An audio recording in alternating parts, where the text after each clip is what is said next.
dalawang binata. Hi, Naghiwalay na guys. sila ng landas. Pag-uwi ni William, agad niyang kinausap ang kanyang ina at ama. Wala na siyang pakialam kung maniniwala ang mga ito o hindi. What is that, Ma? guys? Tell me. Wala ka bang ibang kamag-anak na pwede nating matirhan pansamantala? Kailangan kasi nating umalis dito sa lalo madaling panahon eh. Ha? Eh, teka naman. Bakit naman tayo aalis dito? That was my Atin naman ang bahay na That ito, was ah. my hand, okay? William, ano ba nangyayari? May nakaaway ka ba? Hindi ko alam kung maniniwala kayo sa sasabihin ko pero sinundan kasi namin ni Omar yung kabit ni Papa, si Bianca. Okay. Narinig namin na may kinakausap siya. At sa bibig nila mismo nang galing ang salita na aswang sila. No. Balak ni Bianca na ganyan si Papa at ang buong pamilya natin. Okay, Ma, yung kabit ni Papa, isa siyang aswang. Ano? William, hindi maganda mga ganito. Pero, alam kong galit ka sa amin, pero Ma, hindi ako gumagawa ng kwento. Ano ka ba naman? Norma, ayaw mo siya muna magsalita. Ma, Pa, mga aswang ang makakalaban natin. Nasabi ko na rin ito kay Mang Natoy. At bukas, pupunta siya dito para tulungan tayo. Lalagyan daw niya ng mga pangontra ang bahay natin para walang makalapit sa ating aswang. naniniwala ako sa aswang. Pero, hindi ako makapaniwala na hanggang ngayon meron pa rin ganun. Ma, ngayon, meron pa rin. Hindi lang natin alam dati dahil hindi naman sila basta-basta nagpapakita. Madalas, nakatago sila sa anyo ng isang tao. Bukas, hanggat hindi pa tayo nakakahanap ng malilipatan, makakatulong ang mga gagawin ni Mang Natoy. Pero mas maganda sana kung makakaalis tayo. Wala naman kasi akong alam na ibang mapupuntahan Ang mga kamag-anak ko hindi naman kasundo. Karamihan sa kanila mata pobre. Kung kayo na kaya muna ang maunang umalis. Doon na muna kayo kay Parin Natoy. Ako na muna mag-isa rito. Ano gagawin mo rito? Hindi ko alam. Pero kung ano ang maabutan nila Bianca rito, magkakaroon kayo ng pagkakataon na makaligtas. Hindi ka pwedeng maiwan. Baka mamaya kung ano pang gawin sa iyo ng mga taong iyon, mga aswang. Naiintindihan ko na gusto mong bumawi. Pero gagamit din sana tayo ng utak paminsan-minsan. Yung wala rin sa iyo papapaiwan mo Mamamatay ka lang.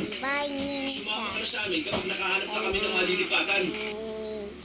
Bumultong hininga na lamang ang binatang si William. Sa gabing yun ay hirap na siyang makatulog. Hindi siya dinadalong ng kahit na kaunting antong. Kinabukasan ng umaga, maagang ang nagtungo sa kanila ang matandang si Natoy. Kasama nito si Omar. Si Omar na parang naging alalay na ng manggagamot dahil wala na rin makakasama ang dalawa.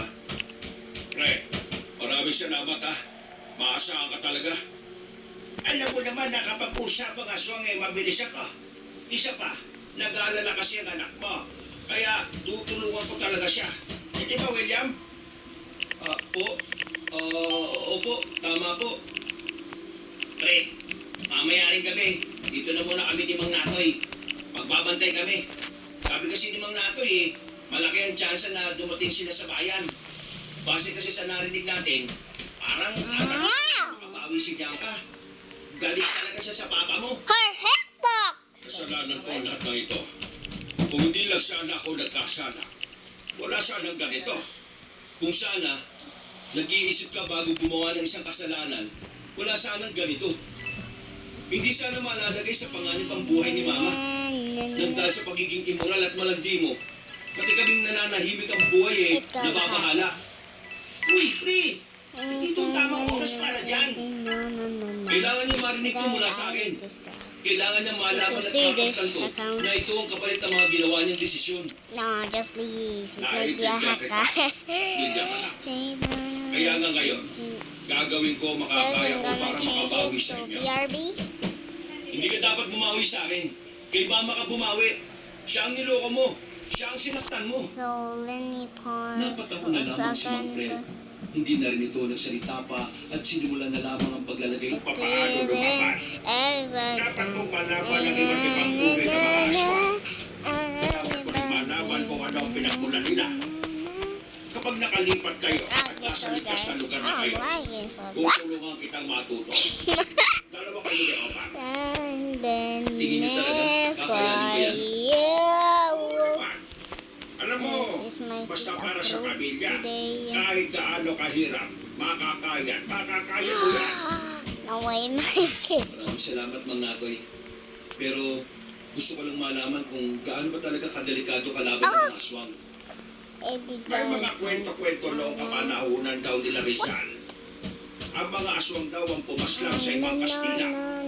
Sila rin daw ang lumaban sa ibang Amerikano noon. Wala namang katibayan kung totoo yon. Pero sa tingin ko, totoong nangyari yon. Kwento rin kasi yun ng lola ko dati. Mababangis sila, malalakas, mabibilis, at walang habas kung pumatay. Hindi nila pinapatawad kahit na sila. Bata, matanda, o kahit may kapansanan, dinadamay nila. Ganon sila magalit. Kaya nga, nag-alala ko para sa mga magulang. Quiet! Hindi malabong mapahabang sila kung wala tayong gagawin para mapaglagan. And then Pero, fire! nakausap ko na rin naman ang iba ko pang mga kakilala. Sasamahan nila tayo sakaling may mga aswang ng Mangolorita. Girl, I'm gonna give a Matapos ang araw shout na to yun, wala Mara. namang I think nagparamdam sa kanila na kahit na I'm ng aswang. gonna be checking Nagtataka si Mang Natoy kung bakit. Roblox account, Dahil sa so pagkakataon don't na worry, nagtatama, it's not gonna ikaw be yung mga aswang na It's not gonna be Pero dismayado sila ng mga sandaling not gonna be awful. Sa kabilang banda, nagpapasalamat pa rin sila dahil kahit na papaano, walang nangyaring masama sa kanila. Sinamantala na rin nila ang pagkakataon. Naganap sila ng maaaring lipatan. Sa awa ng Diyos, meron silang nahanap na pinsan ni Mang Natoy. Kinailangan nilang mangupahan para hindi sila matunto ng mga aswang. Ang bahay na kanilang nalipatan ay malapit lang din sa bayan. Kaunting lakad lang, kumbaga, nasa boundary lang sila. Mala probinsya pa rin ang paraan ng pamumuhay roon at magkakalayo ang mga Never kabahayan. mind. Pasensya na kayo, hindi talaga kalaki ang bahay na ito, ha? Pero mga ilang araw ba kayo rito? Okay, I'm gonna Hindi be ba kayo talking aalis ng probinsya Filipino. natin? Ayos lang naman sabi nito. You might Mura lang din naman ang upa. Isa pa, You hindi rin might kami not magtatagal. know. Kapag nakausap ko na ang kapatid ko, I'm baka very umalis na bad lang kami at dito sa probinsya natin. signing like Ay, mas mainit talaga na umalis na lang kayo. Kahit okay. walang paramdam ang mga aswang ngayon, hindi natin masisiguro kung nasa maayos na kayo ang mga buhay ninyo. Mang Natoy, kailan natin itutuloy yung pagsasanay natin? Sa ngayon, hindi ko pa alam. Hindi ka muna pwedeng lumayo, William. Isa ka sa pwede nilang targetin. Hindi ba pwede rito? Hindi ako pwedeng palaging nandito. Baka ako naman ang masundan. Mapahaba ko pa kayo. Basta, yung mga naituro ko sa iyo nung una, yun ang mga dapat mong tandaan. Kapag alam mo yun, pwede ka nang makipagsabayan. Sige po. Maraming salamat po. Kapag nakita niyo po si Omar, pakisabing ayos lang naman kami rito. Paano? That was Kaya very ako na muna loud, umalis, ha? but Paula na ako. I'm gonna be. Tawagan niyo na lang ako kapag may Guys, if problema. you want to Meron namang video, signal dito. Sige po. guys, if you want to comment. Naglakad na si Mang I Natoy want, paalis. I'll race with Bumutuhiningan na you. lamang si Mang Okay? Fred at napansin I'll naman niya ni race, William. I'll race. I said I'll Pero race. hindi niya pa rin kinikibo ang kanyang ama. Hanggang sa mga sandaling yun kasi, hindi niya pa rin ito napapatawad. Bala. Galit pa rin siya kay Mang Fred. Dahil kung hindi dahil sa Robert? matanda, Robert? hindi naman malalagay ang Robert? buhay nila sa alanganin. Rabix. Rabix. Pumasok na kayo dito. Malamig na dyan. Robix. Kainin niyo na itong banana. Yun ang niluto ko. Robux. Robux. Masarap itong pagmerienda. I don't know. Maraming salamat, ma. Pero gusto pa po ako eh. Kakainin ko na lang po yan mamaya kapag nagutom na po ako. Ay, saan ka naman pupunta? Maglalakad-lakad lang. Kakabisaduhin ko ang lugar na ito. Troll is a Pero, penning. kasasabi lang ni Pari Penning, kanina it's na a dito na muna tayo sa bahay, di I'm ba? mean to say penning. Hindi pa naman gumagabi. Definitely I'm gonna play that. Ah!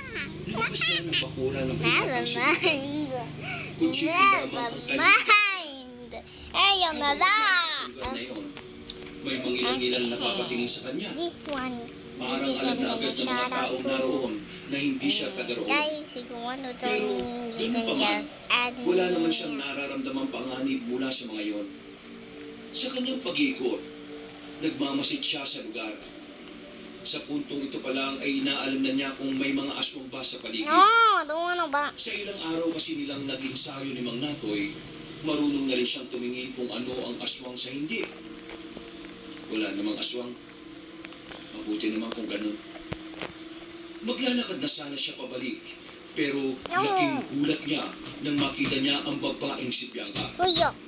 Hindi na niya namalayan na nagkabanggaan na pala sila. Agad na dumaloy ang kaba sa kanyang sistema, lalo na nang magkatinginan silang dalawa. Ay, uy, why you're like that? Oh, hindi mo ako nakita? Hindi na muna Nice nakapagsalita ang binata. Nakatingin lamang ito sa mukha ng dalaga.